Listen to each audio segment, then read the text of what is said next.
September 20th, 1944, Ericourt, France. The dense morning fog that had grounded most Allied aircraft was finally lifting when Major Charles Carpenter spotted them through his windscreen, a formation of German armor advancing across the open fields toward American positions. His hands instinctively tightened on the control stick of his Piper L-4 Grasshopper, an aircraft never designed for the reckless audacity he was about to attempt. Some people around here think I'm nuts, but I just believe that if we're going to fight a war, we have to get on with it, 60 minutes an hour and 24 hours a day. These words, spoken to a Stars and Stripes correspondent just days earlier, perfectly define the philosophy of the man who transformed an unarmed observation plane into one of the most unlikely tank destroyers in military history. The former high school history teacher from Illinois had mounted 6 bazookas directly onto the wing struts of his fragile aircraft. What the German tank crews couldn't possibly know was that their 45-ton Panthers and 57-ton Tigers were about to face their most improbable adversary, a fabric-covered plane weighing barely 1,220 pounds, flown by a pilot the Germans would soon come to call the Mad Major. The mathematics of the engagement defied all conventional logic. The L-4's 65-horsepower Continental engine generated less power than the cooling fan on a Tiger tank. Its top speed of 85 miles per hour was slower than a Panther could traverse its turret. Its cotton fabric skin could be penetrated by a mere pistol round. Yet by the end of that September day, 2 Panther tanks would lie smoking in the French countryside, their crews stunned that they had been destroyed by what looked like a civilian training plane. The Battle of Ericourt represented Germany's last major armored counteroffensive in Lorraine. General Hasso von Manteuffel's 5th Panzer Army had assembled a formidable force: 262 tanks and assault guns, including the elite 111th and 113th Panzer Brigades, alongside the veteran 111th Panzer Division. These units fielded 107 Panthers and 75 Panzer IVs, supported by 80 assault guns, a powerful, organized force intended to halt General George S. Patton's relentless advance toward the German border. Among the attacking force was the 113th Panzer Brigade, hastily formed but equipped with some of Germany's most advanced armor. The Panther tanks advancing that morning represented the pinnacle of German engineering, each mounting a high-velocity 75mm gun capable of destroying any Allied tank at ranges exceeding 2,000 meters. Their frontal armor, sloped at 55 degrees and 80 millimeters thick, could deflect most Allied anti-tank weapons. Yet these magnificent machines had one critical vulnerability that their designers had never seriously considered. The roof armor measured only 16 to 25 millimeters on Panthers and 25 millimeters on Tigers. German engineers had prioritized protection against ground-level threats, never imagining that their greatest danger might come from above, and certainly not from an observation plane armed with infantry weapons. German military doctrine regarding observation aircraft had been consistent throughout the war. The L-4 Grasshoppers and similar light planes were considered harmless spotters, best left alone to avoid revealing positions and drawing artillery fire. Shooting at them would only confirm German locations for the Allied artillery observers. This tactical calculation was about to change dramatically. Lieutenant General Walter Kruger, commanding the 58th Panzer Corps, would later assess these new panzer brigades as having slight combat value, due to incomplete training and equipment. The units lacked adequate reconnaissance capabilities, forcing them to advance blindly against the Americans. They were about to encounter something their training had never prepared them for. Charles Carpenter was born on August 29, 1912, in rural Illinois, into a farming family that would lose everything in the Great Depression. The divorce of his parents made young Charles and his siblings often worked on neighbors' farms to make ends meet. Despite the hardship, he excelled academically, earning scholarships to Roosevelt Military Academy in Aledo, Illinois, and Center College in Danville, Kentucky. Before the war, Carpenter taught history at Moline High School, where he met and married Elma Fritzial in 1940. They had a daughter, Carol, but war was coming. When America entered the conflict in 1942, the 30-year-old teacher enlisted, was commissioned as a second lieutenant, and completed flight training. By 1944, having been promoted to major, he was assigned to the 1st Bombardment Division in France, then transferred to fly artillery support missions for General George S. Patton's 4th Armored Division. His primary duty involved flying reconnaissance and artillery spotting missions in an L-4 Grasshopper, the military designation for the Piper J-3 Cub. He also served as personal pilot for General John S. Wood, the 4th Armored Division commander, which gave him unusual freedom to pursue his own initiatives. The aircraft assigned to him, serial number 4330426, would soon gain a name that played off the famous Rosie the Riveter, Rosie the Rocketer.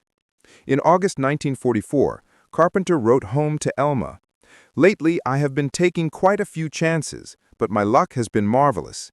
Yesterday, I got a bullet hole through the wing and hit a church steeple with one wheel. It was very little for what might have happened under the circumstances." His philosophy of warfare was simple and direct. As he told Associated Press correspondent Wes Gallagher, "My idea of fighting a war is to attack, and then attack again." The technical challenge of hitting a tank from an L-4 seemed insurmountable. The aircraft had no gun sight, no aiming system beyond the pilot's eye. The bazookas were fixed to fire straight ahead, meaning Carpenter had to point the entire aircraft at his target. The M6A3 rockets had an effective range of about 300 yards, but accuracy decreased dramatically beyond 100 yards. To achieve a hit, Carpenter developed a specific attack profile that would become his signature technique. Starting from an altitude of about 1,500 feet, he would spot his target and begin a corkscrew descent to confuse anti-aircraft gunners. This spiral approach made it difficult for ground forces to predict his flight path and establish an effective lead for their weapons. At approximately 300 feet, he would level out briefly, align his aircraft with the target, then push into a steep dive. The final approach required nerves of steel. At 100 yards, barely 300 feet from the target, Carpenter would toggle his firing switches, sending rockets streaking toward the enemy armor. Immediately after firing, he would pull up sharply, using every bit of the L-4's limited power to climb away from the inevitable return fire. The entire attack sequence, from beginning the dive to climbing away, took less than 30 seconds. But those were 30 seconds of maximum vulnerability. The Continental C-65 engine struggled with the additional weight and drag of the rocket installation. The plane's normal climb rate of 450 feet per minute dropped to barely 200 feet per minute when fully loaded with rockets. Every foot of altitude was precious. It meant another second away from effective small arms range and another moment to plan the next attack. The morning of September 20th, 1944, had begun with a thick fog that grounded most Allied aircraft. Combat Command A, under Colonel Bruce C. Clark, was holding positions near Arakert when intelligence reported German armor massing for an attack. Carpenter took off despite the marginal weather, trusting that conditions would improve. When the fog finally lifted around noon, Carpenter was already airborne, searching for targets. Below him, elements of the 113th Panzer Brigade were advancing, a company of Panther tanks moving in formation across open ground toward American positions. The German crews, trained to scan for enemy tanks and anti-tank guns, never considered the small observation plane circling above a threat. Carpenter began his attack run, entering the characteristic corkscrew descent that had become his trademark. The dive was steep, the aircraft shuddering as speed built up. At precisely 100 yards, he fired, all 6 rockets streaking toward the lead Panther. The salvo struck the thin roof armor, penetrating directly into the crew compartment. The tank lurched to a catastrophic stop, smoke pouring from its hatches. Banking hard left, Carpenter climbed away as machine gun fire erupted from the German column. He could hear bullets punching through the fabric skin of his aircraft as he struggled for altitude. Within 30 minutes, he had landed, reloaded, and was airborne again. The second sortie found the German tanks attempting to reorganize. They had spread out, making themselves harder targets, but this dispersion also disrupted their momentum and coordination. Carpenter selected another Panther and dove again. This time, the Germans were ready. Small arms fire filled the air around his aircraft. The distinctive sound of bullets tearing through fabric accompanied him throughout the dive, but his aim remained true. Another Panther was knocked out, its turret crew killed by the blast that penetrated the 16mm roof armor. On his third sortie that afternoon, Carpenter found the surviving tanks beginning to reverse, their advance completely disrupted. By day's end, he had fired 16 rockets total. 2 Panther tanks were confirmed destroyed. The German advance was halted, and the legend of Bazooka Charlie was born. The 4th Armored Division's official history would specifically note his unprecedented role in stopping a major German counterattack. A shift in German doctrine. Before Carpenter's attacks, German military doctrine treated observation aircraft as minor annoyances. Standard procedure was to ignore them unless they presented an immediate threat. Engaging them would reveal positions and invite crippling artillery strikes, a poor tactical trade. This calculation changed completely after word spread about the rocket-armed L-4s. German units began receiving urgent bulletins warning them about American observation planes carrying anti-tank weapons. What had been harmless spotters were now potential tank killers requiring immediate, dedicated engagement. Carpenter himself noticed the change immediately. As he told a Stars and Stripes reporter, "Every time I show up now, they shoot with everything they have. They never used to bother Cubs. Bazookas must be bothering them a bit." The impact on German operations went beyond the tanks actually destroyed. Tank commanders now had to constantly watch the skies for slow-moving aircraft. Formations had to spread out when L-4s appeared, disrupting their momentum and coordination. Anti-aircraft weapons had to be redirected from protecting against fighter bombers to engaging observation planes. Infantry units were ordered to engage any L-4 with rifles and machine pistols, creating a curtain of fire that made low-altitude operations increasingly hazardous. The 113th Panzer Brigade, which had entered the Battle of Aracourt with 90 tanks, would only have 27 operational within a week. While not all these losses can be attributed directly to Carpenter, his attacks contributed significantly to the psychological pressure that rapidly degraded German combat effectiveness.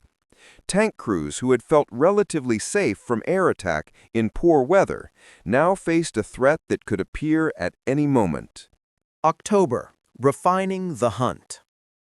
October 1944 saw Carpenter refine his tactics and increase his effectiveness. Now famous within the Third Army, he was given freedom to hunt targets of opportunity. In that month alone, he was credited with destroying 4 more tanks and an armored truck, bringing his official total to 6 tanks destroyed, including 2 feared Tiger I heavy tanks as part of that tally. On October 4th, Carpenter engaged a column of German armor attempting to counterattack near Chateau Salon. Diving through intense small arms fire, he destroyed a Panzer IV with a direct hit to its engine deck. The burning tank blocked a narrow road, trapping the vehicles behind it and making them easy targets for American tank destroyers. A week later, near Moncourt Woods, Carpenter spotted Tiger tanks supporting a German infantry attack. The Tigers, with their 88mm guns and heavy armor, were the most feared tanks in the German arsenal. Each weighed 57 tons and mounted armor up to 100mm stick on the front hull, but their roof armor was still only 25mm, vulnerable to Carpenter's rockets. His attack on the Tigers required exceptional courage. These tanks were typically surrounded by infantry and light anti-aircraft guns, specifically to protect against air attack. Carpenter dove through a curtain of tracer fire, released his rockets at minimum range, and pulled up just as explosions erupted behind him. One Tiger was confirmed destroyed, its ammunition detonating in a spectacular secondary explosion. The impact extended beyond the physical destruction. German tank crews, already stressed by American material superiority, now faced a threat from an unexpected direction. They could no longer park under trees for concealment. The L-4s could spot them anyway. They couldn't ignore the sound of small aircraft engines. Any one of them might be armed. Each mission Carpenter flew pushed the boundaries of both physics and probability. The L-4 was never designed for combat. Its fuel tanks were not self-sealing. A single tracer round could turn the aircraft into a fireball. The pilot sat surrounded by nothing more than steel tubing and fabric, completely exposed to enemy fire. In his letters home, carefully censored to avoid worrying his wife, Carpenter hinted at the dangers. After one mission, he wrote simply, "Had some excitement today. The plane has a few more holes but still flies fine." What he didn't mention was that those holes represented near misses that could have severed control cables, punctured fuel lines, or struck the pilot himself. Ground crews who serviced Rosie the Rocketeer began keeping informal tallies of the damage. After particularly intense missions, they would count dozens of bullet holes requiring patches. The crew chief reportedly told other pilots that Carpenter's plane looked like Swiss cheese after one engagement. Yet somehow, both pilot and aircraft continued to fly. The psychological pressure was immense. Unlike bomber crews who flew at 20,000 feet, relatively removed from the immediate violence of combat, Carpenter engaged at point-blank range. He could see the individual German soldiers firing at him, and even see the expressions on tank commanders' faces as they realized what was happening. The combat was intensely personal and immediate. Wes Gallagher, the Associated Press correspondent who interviewed Carpenter multiple times, wrote in Liberty magazine that the Major was a legend in an outfit where reckless bravery is commonplace. But Gallagher also noted something else, a weariness in Carpenter's eyes, the look of a man who had pushed his luck repeatedly and knew the odds. The bazooka installation on Carpenter's L-4 underwent constant refinement based on combat experience. The original mounting system using simple metal brackets proved inadequate. The recoil forces would gradually work the brackets loose. The use of plywood backing plates better distributed the forces but added crucial weight to an already overloaded aircraft. The electrical firing system presented particular challenges. The wiring had to be routed through the wings and into the cockpit, protected from both weather and enemy fire. Toggle switches were mounted on a simple panel within easy reach of the pilot's right hand. Each switch controlled one rocket, allowing for single shots or volleys. The system had to be reliable enough to function after hours of vibration and extreme maneuvers, yet simple enough to repair with basic tools.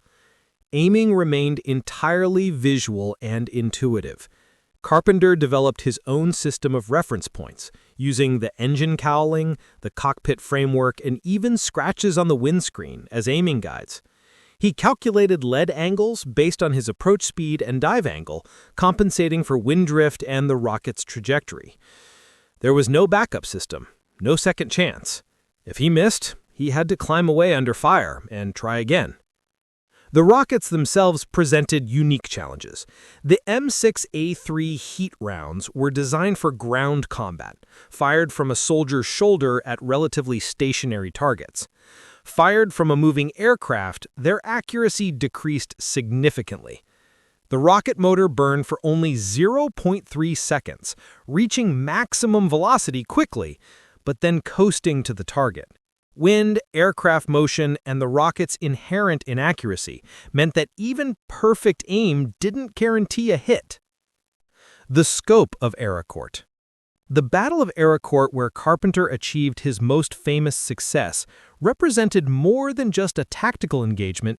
It was the largest tank battle on the Western Front, with American forces ultimately destroying 200 German tanks and assault guns while losing only 25 of their own. The German plan called for the 5th Panzer Army to break through American lines and recapture Nancy, a move that would have threatened Patton's entire advance. The attacking force included some of Germany's best remaining armored units, though many were understrength and hastily reorganized after the disasters in Normandy. The 4th Armored Division, Carpenter's unit, bore the brunt of the German assault. Outnumbered significantly, they relied on superior tactics, better logistics, and innovative solutions like Carpenter's tank-hunting L-4. The division's tank destroyers, artillery, and armor worked in coordination, with Carpenter providing critical reconnaissance and direct attack capability. His actions on September 20th came at a crucial moment. The German advance had achieved initial surprise, and some American positions were in danger of being overrun. By disrupting the Panther Company's attack, Carpenter bought time for American forces to reorganize and bring up reinforcements. His attack wasn't just tactically successful, it had operational implications for the entire battle. The psychological impact of his presence rippled through German ranks. Tank crews who had felt relatively safe from air attack, American fighter bombers rarely operated in poor weather, now had to fear even the smallest observation aircraft. The need to constantly scan for L-4s and disperse when they appeared slowed German operations and disrupted their coordination. The price of fame. By November 1944, Carpenter had become a celebrity within the Third Army. Stars and Stripes ran multiple articles about Bazooka Charlie. Popular Science featured him in their February 1945 issue as What's New in Aviation, Piper Cub Tank Buster. Liberty Magazine, the New York Sun, and other publications picked up his story, making him one of the most famous pilots of the European theater. But fame came with increased danger. German units were specifically warned about rocket-armed Cubs. Anti-aircraft defenses were reinforced with light guns and additional machine guns, specifically to counter the L-4 threat. Every mission became increasingly hazardous as German gunners gained experience engaging slow-moving aircraft at low altitude. Carpenter's own comments to reporters revealed his fatalistic attitude. "Some people around here think I'm nuts," he said, "but I just believe that if we're going to fight a war, we have to get on with it, 60 minutes an hour and 24 hours a day." When asked about the danger, he simply shrugged, "My luck has been marvelous." That luck was tested repeatedly. Beyond the church steeple incident he mentioned in his letter home, there were other close calls. Machine gun fire once severed one of his elevator control cables, leaving him with minimal pitch control for the flight back to friendly territory. Another time, an anti-aircraft shell exploded close enough to pepper his aircraft with shrapnel, miraculously missing both the pilot and critical control systems. His crew chief, whose name has been lost to history, reportedly begged Carpenter to stop flying the rocket attacks. The ground crew had seen too many L-4s return riddled with holes, or not return at all. But Carpenter continued, driven by a combination of duty and determination that fellow pilots found both inspiring and concerning. Beyond the cockpit. Carpenter's courage wasn't limited to aerial combat. On at least one documented occasion, he landed his L-4 near a battlefield, grabbed a discarded M1 rifle, and participated in ground combat. After destroying a gangle of German columns with his bazookas, he landed on a nearby road and took 6 German soldiers prisoner, marching them back to American lines at gunpoint. Another incident involved Carpenter landing near a disabled American Sherman tank under German fire. He climbed onto the tank and manned the .50 caliber machine gun, helping to drive off a German infantry assault while the tank crew conducted emergency repairs. His actions that day earned particular recognition from the tank crew, who credited him with saving their lives. These ground combat episodes revealed something important about Carpenter's character. He wasn't content to be merely an observer or even a flying tank destroyer. He wanted to be in the fight wherever it was happening, using whatever weapons were available. This attitude, while admirable, also suggested a man pushing himself beyond reasonable limits. The official records credit Major Carpenter with destroying 6 tanks total, including 2 Tiger I heavy tanks among that number, plus several armored cars and trucks. Unofficial accounts, including claims by witnesses, suggest the number might have been as high as 14 tanks destroyed or disabled. The discrepancy likely reflects the difficulty of confirming kills in fluid combat situations where multiple weapons systems engage the same targets. Nevertheless, the scale of his success was undeniable. Each confirmed kill required extraordinary circumstances to align perfectly. The weather had to be suitable for flying, but poor enough that German fighters weren't active. Carpenter had to locate targets, approach without being shot down, achieve accurate rocket hits on vulnerable areas, and survive the return flight. The mathematical probability of success was minimal, yet he succeeded repeatedly. Consider the sheer technical challenge. He was attempting to hit a 20-foot by 10-foot target, the approximate dimensions of a tank's top armor, while flying at 70 miles per hour from a distance of 100 yards, using unguided rockets fired from an unstable, unarmored platform while under intense enemy fire.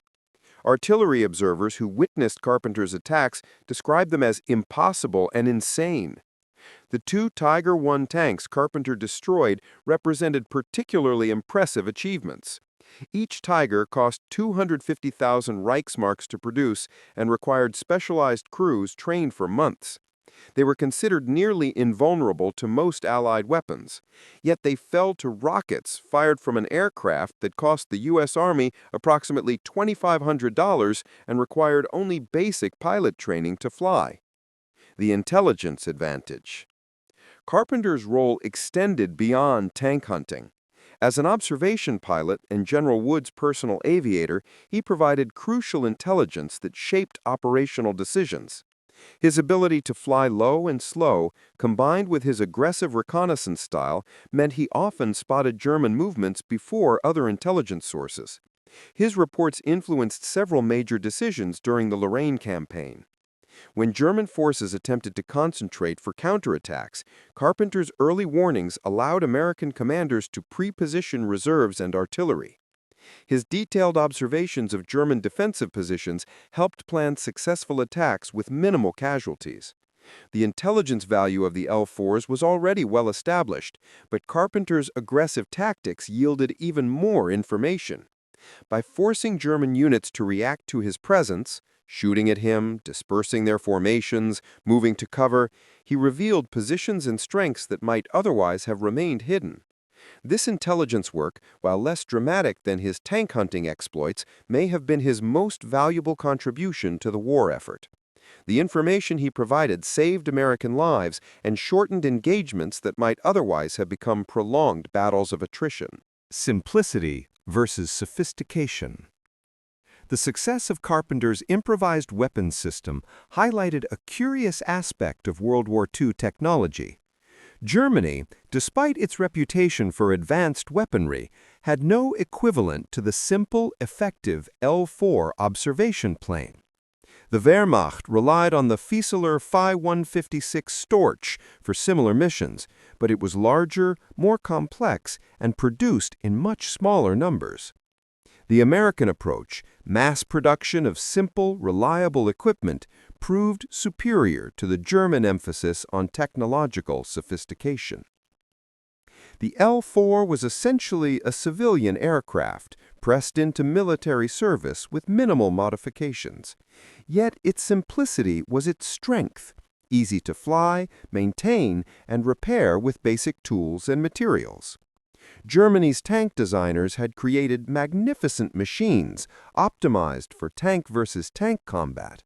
The Panther's long 75mm gun could destroy any Allied tank at ranges where return fire was ineffective. Its frontal armor was nearly impervious to Allied weapons. But this optimization for ground combat left vulnerabilities that simple American ingenuity could exploit. The bazooka itself represented American pragmatism. Developed quickly from a simple concept and mass-produced in huge numbers, it gave every infantry squad anti-tank capability. When Carpenter mounted 6 of them on an observation plane, he created a weapon system that German doctrine had never anticipated and couldn't effectively counter.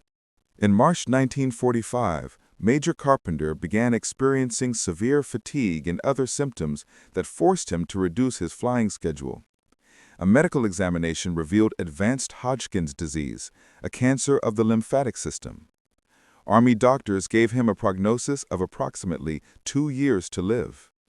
The diagnosis ended his combat flying immediately. He was evacuated to the United States for treatment, leaving behind Rosie the Rocketer and the reputation he had earned as one of the war's most unusual aces. His war was over, though the conflict itself would continue for 2 more months. The timing of his evacuation was perhaps a stroke of fortune. As German forces became increasingly desperate in the war's final months, anti-aircraft defenses became more deadly and numerous. Several L-4 pilots attempting to emulate Carpenter's tactics, inspired by his fame and the promise of a quick kill, were shot down in March and April 1945. The window of opportunity for his unique form of air-to-ground attack had effectively closed. German commanders had adapted, ensuring that any slow-moving observation plane that lingered near their armor would be met with an overwhelming torrent of defensive fire. The fate of Rosie the Rocketer. After Carpenter's departure, his famous L-4 Grasshopper, serial number 4330426, was initially kept operational. The aircraft was a tangible symbol of ingenuity and aggression within the 4th Armored Division, and several pilots requested the chance to fly it.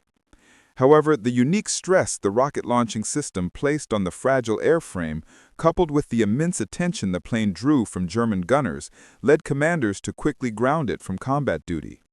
The era of the single-seat bazooka cub was effectively over. Recognizing the plane's unique place in military history, the Army quickly prepared Rosie the Rocketer for transport back to the United States. It was dismantled and shipped stateside, ultimately destined for museum display. The aircraft was initially shown at an Army Air Force exhibition and was subsequently prepared for preservation. It remains one of the most recognizable and storied light aircraft of World War II. Its presence in museums serves as a testament not only to Major Carpenter's personal bravery, but to the American capacity for battlefield improvisation, the ability to turn a simple training craft and infantry weapon into a lethal, unanticipated aerial threat. The L-4, often overlooked in the histories dominated by P-51 Mustangs and B-17 bombers, performed an astonishing variety of tasks, from courier missions and medical evacuations to artillery spotting. Carpenter's use of the aircraft, however, elevated the type to legendary status, demonstrating that even the most benign machine could be transformed into a weapon of war when placed in the hands of a determined and ingenious individual. The years after the war. On his return to the U.S. in 1945, Charles Carpenter began what was expected to be a short period of treatment and a quiet retirement. Defying his doctor's prognosis, he entered a lengthy remission. With the war over, the former history teacher transitioned back to civilian life, returning to his home state of Illinois. He accepted a position as a history teacher and high school principal in various Illinois schools, including a long tenure at Orion High School. His students and colleagues knew him as Major Carpenter, a respected educator and a decorated war hero, but few fully grasped the scale of the exploits that had made him famous across the European theater. He was a humble man who preferred to focus on his work and his family rather than his wartime fame. This post-war period, Carpenter and his wife, Elma, raised their daughter Carol and lived a quiet, stable life, a stark contrast to the months he spent diving through machine gun fire in the skies over France and Germany. The discipline and determination he had displayed in combat were now channeled into his career as an educator and administrator, shaping the minds of a new generation. He remained in contact with some of his wartime colleagues and was occasionally recognized by veterans who had served in Patton's Third Army, but for the most part, his life was defined by the rhythm of the school year, not the roar of the Continental engine or the flash of a bazooka rocket. Carpenter's quiet persistence in his post-war life mirrored his combat philosophy, an unyielding focus on the task at hand, whether it was teaching a history lesson or destroying a German tank. The disease that had cut short his combat career was held at bay for many years, a testament to his resilience. The man who was given 2 years to live lived for another 2 decades, demonstrating a fierce will to survive that was as impressive as his courage in the air.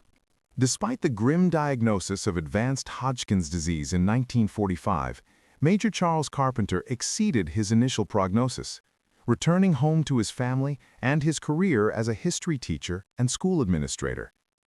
For 20 years after the war, he dedicated himself to education in Illinois, primarily serving as the high school principal in his hometown of Urbana and later in the town of Orion. He was a quiet, respected figure in his community. He rarely spoke of the war, preferring to let his wartime service remain in the past, a stark contrast to the aggressive, risk-taking Bazooka Charlie persona known to the Third Army. His post-war life was a quiet triumph of resilience over physical adversity. The fatigue and illness caused by the disease were a constant, underlying reality, yet he managed to maintain a demanding professional career. He and Elma raised their daughter, Carol, and established the peaceful, stable life that the war had briefly interrupted. Carpenter's steadfast determination, the same quality that led him to fly an overloaded, unarmed Cub into intense enemy fire, now allowed him to fight a prolonged personal battle against cancer. In 1966, after 2 decades of remission and a full career, Major Charles Carpenter's disease returned aggressively. He passed away on March 22, 1966, at the age of 53, and was buried with full military honors. His death marked the end of a life defined by 2 vastly different but equally courageous endeavors: extreme bravery in combat and quiet perseverance in civilian life. The broader military legacy. Carpenter's actions were not just an isolated moment of individual heroism. They had a quantifiable, albeit fleeting, impact on military strategy. His modification of the L-4 and his success in destroying heavy armor from the air pioneered the concept of the light attack aircraft equipped with anti-tank infantry rockets. While the L-4 was too slow and vulnerable to remain a viable anti-tank platform in the long term, Carpenter's proof of concept validated 2 key military principles. Top attack vulnerability. He permanently exposed the critical weakness in contemporary tank design. By confirming that the thin top armor of the strongest German tanks could be decisively defeated by a simple heat round, he accelerated the development of dedicated top-attack munitions and aircraft in future conflicts.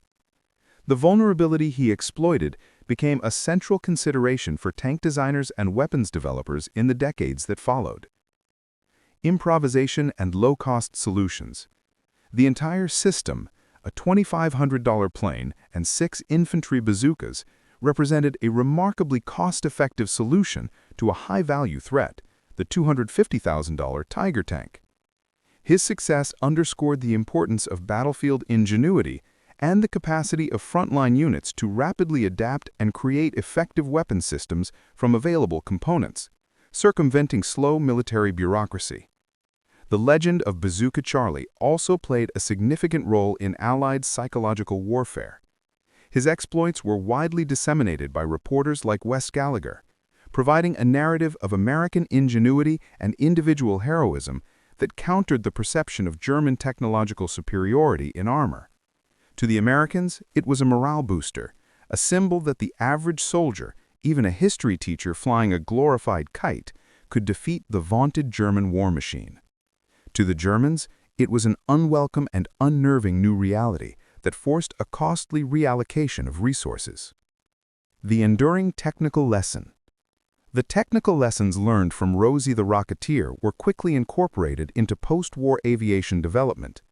The fixed-wing rocket delivery method used by Carpenter was a direct precursor to the use of unguided rockets on more robust military aircraft, such as helicopters in the Korean and Vietnam Wars.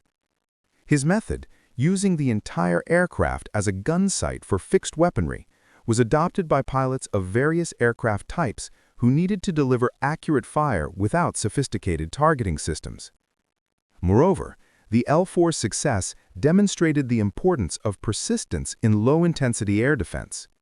The initial German doctrine of ignoring the L-4s proved to be a catastrophic mistake. Once Carpenter demonstrated the aircraft's lethality, German forces had to commit anti-aircraft resources, previously reserved for fighter-bombers, to tracking and engaging the slow-moving Cubs. This diversion of effort reduced their air defense capability against high-speed Allied aircraft and further slowed their already troubled armor advances. The story of Charles Carpenter transcends the statistics of confirmed kills. It is a profound example of how individual will and adaptability can overcome massive disparities in technology and military design. He saw an opportunity where others saw only an unarmed spotter plane, and with a simple yet structurally risky modification, he turned a liability into a highly specialized, feared asset. His commitment to attack, and then attack again, whether fighting German armor or a terminal illness, defined his life. Major Charles Carpenter remains a legendary figure in the history of the U.S. Army's liaison and observation aviation, a testament to the can-do spirit of the American soldier in World War II. The story of Major Charles Bazooka Charlie Carpenter and Rosie the Rocketeer is ultimately a powerful narrative about adaptability, unconventional thinking, and the relentless courage of the individual soldier. It is a legendary tale of a history teacher who took to the skies in an aircraft designed for leisure and transformed it into a genuine menace to the most feared war machines of the era. The actions of one determined man forced a fundamental, if temporary, change in German anti-aircraft doctrine and provided a crucial tactical advantage during one of the pivotal campaigns of the war. The lessons from Carpenter's service resonate far beyond the specific technology of World War II. His success was not due to superior engineering, but to a profound understanding of the enemy's limitations. He recognized that while German engineers had armored their tanks against horizontal fire, they had ignored the threat from above. By exploiting this one design flaw with a simple infantry weapon, Carpenter proved that ingenuity and daring could defeat sheer brute force and technological expenditure. The $2,500 plane and its infantry rockets were a practical, lethal counter to the multi-million-dollar armored behemoths of the Wehrmacht. Carpenter's legacy is preserved today through the continued display of Rosie the Rocketeer. The aircraft, riddled with the scars of combat, the dozens of patches covering bullet holes, serves as a physical artifact of his extraordinary bravery. It is a humble machine, a stark contrast to the massive bombers and fighters often celebrated in military history, yet it achieved a unique distinction. It was perhaps the least likely, most unexpected tank killer of the war. He embodied the very ethos of American military resourcefulness. Take what you have and make it work. General Patton, the commander of the Third Army who awarded Carpenter the Silver Star, valued this aggressive, results-oriented approach above all else. Carpenter didn't wait for permission or the latest equipment. He identified a problem, German tanks halting the advance, and created his own solution using parts readily available in the field. His personal struggle after the war, living 20 years past a terminal diagnosis, underscored the powerful, unyielding will that defined his character. The man who had flown so low through a storm of tracers and shrapnel, facing overwhelming odds in the sky, displayed the same quiet, tenacious courage in his fight against disease and in his dedicated service as an educator. In summarizing the career of Charles Carpenter, several key points stand out. First, the sheer improbability of his confirmed kills. Two of the toughest tanks, the Tiger I and the Panther, destroyed by a light aircraft whose skin was only fabric, remains one of the most remarkable technical feats of the European theater. His successful attacks were a calculated risk based on a perfect understanding of flight mechanics, rocket trajectory, and tank vulnerabilities. Second, the psychological warfare element was perhaps as damaging to the Germans as the physical losses. The constant threat of a slow-flying, silent killer above forced German armored formations to change their standard operating procedures, increasing stress, slowing movement, and scattering formations, thereby reducing their overall combat effectiveness. Third, his contribution to intelligence gathering was essential. The information he provided to Patton's 4th Armored Division allowed American commanders to react proactively to German counterattacks, saving countless American lives and ensuring the momentum of the advance into Germany was maintained. Finally, the simple fact that a former high school history teacher who enlisted at age 30 became one of the war's most celebrated and unorthodox combat pilots speaks volumes about the American citizen soldier army it deployed. Major Charles Carpenter, Bazooka Charlie, achieved an enduring place in military legend not by flying the fastest or biggest aircraft, but by demonstrating that in the face of immense firepower and massive disparity, individual courage, sharp wit, and a willingness to engage the enemy on one's own terms can make the most profound difference. He proved that sometimes the simplest weapons, wielded by the most audacious hands, can strike a blow that reverberates throughout history.